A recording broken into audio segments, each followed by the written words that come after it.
Anya yi na yi O say ebi wa wo fa no na say why then ebi wa fa be wa ti ya don wo fa why me za fojo adamfo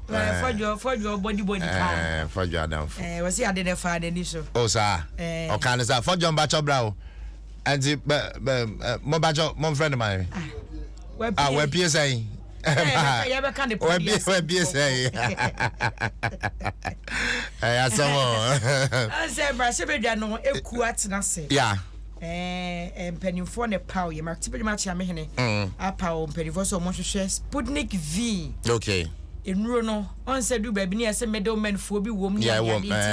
de brano brane aswafo hye apomode ho nsam so kwakwa agima manu ekohia mpanimfo ne eja wode wo mwadi nkita ho nti hwehwemu no a neguso aye koso ntene na mo ka no Ghanaian Times of because we kwa ni see de modi ka keka yeah but boss ba come here be American brofo I say I aired in signing Sputnik V vaccine contract ba cha no ye hwan kwakwa agima manu o sa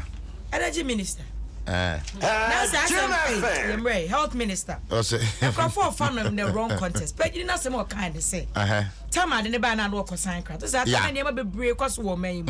na covid ne was so okay no man for bede for nro okay ne nro ne ho ayeden ti that time na pressure wo okay oh nti odwene ne mind for hu nti na ho akohia say se sika nipa be wu nipa ne be gu ase de kama sika ani mu gu ase okay at that point so money betumi secure sika bi ne de akoji nro ne de abesa Ghana for yade a yeah ne de abebo Ghana for ho ban a adeta wonye sa pomudi so afo oh okay and o take the right decision at the time but as enkrofo bi taking in the wrong context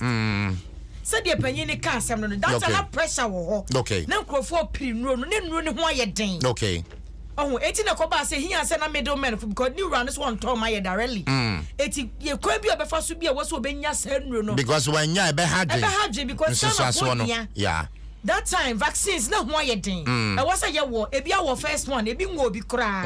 covid issue dey ku ma fu eti die na ya on say wo ye leader pen minim say why head of station one manage two radio and a TV station at a time I know you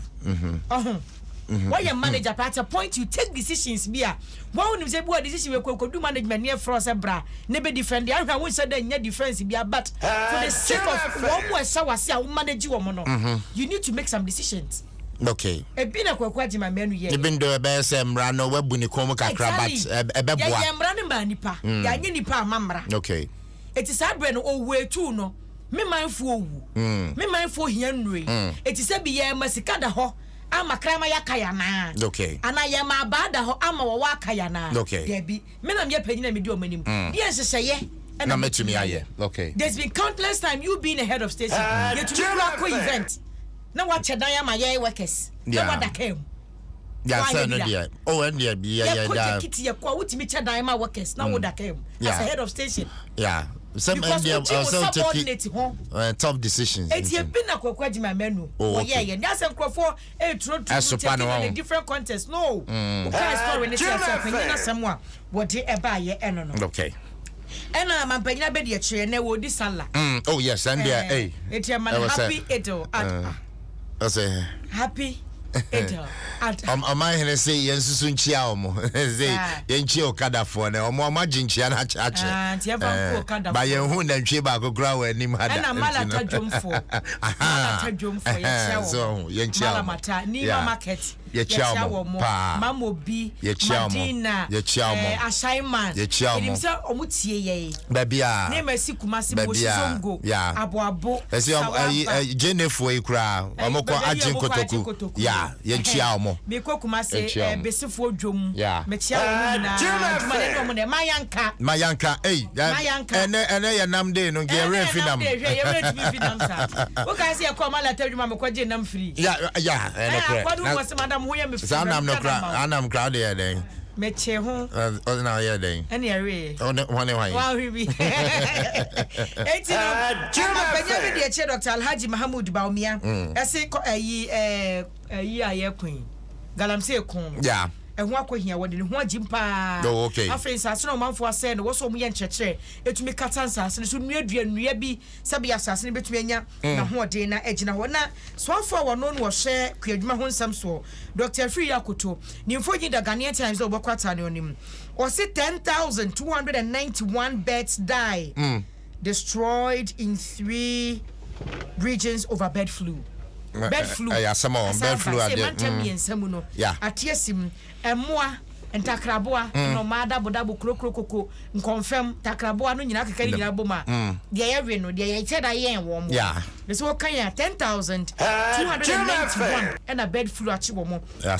every mo. There was a story I was following a bird flu ya no kwa nam so ma empanifo abane takraboa ye de free Togo ne say Nigeria 2 countries. I was yes a daily guide obokrata no emu mami room na story bi wom na ye kama pa daily guide obokrata fan ye toso miensa osi 2 jailed 11 years for selling man to undercover police nipa mienu aposi fonsa so mo pachi na se wo mo akwachi benini bi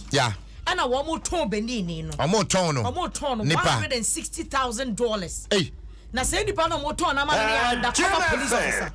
and the police officer no more kotono and no mudi ano so say ye bone for sem it was undercover sense entreni ya wo se suma so no wiemu exactly oba ya te so ma yi mu krofo nganka hoho it no say police ni bone wo didi mu ama san krofo mienu say o mo kwa kwatira ban kukum 11 years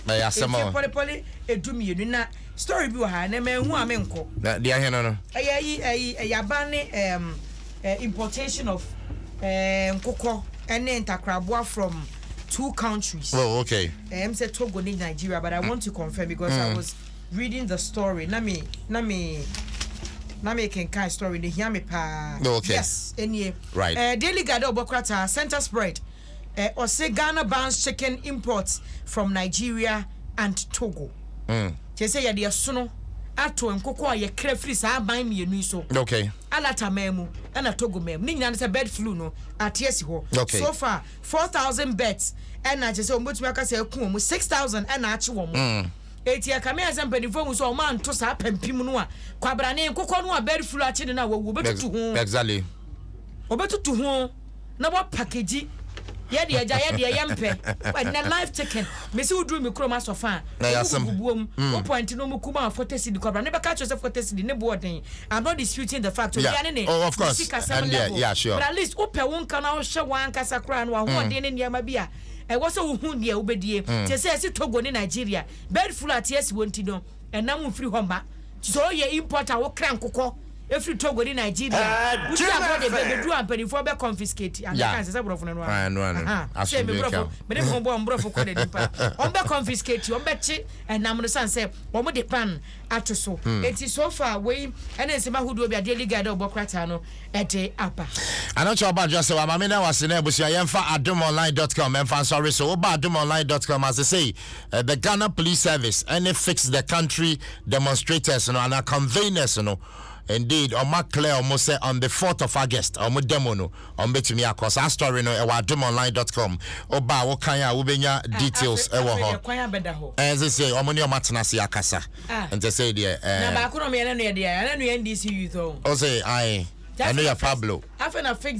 the country for an air basso 4th August yeah wo July mu next month and the 4th August yes benante I say yeah I did the move for a chia bro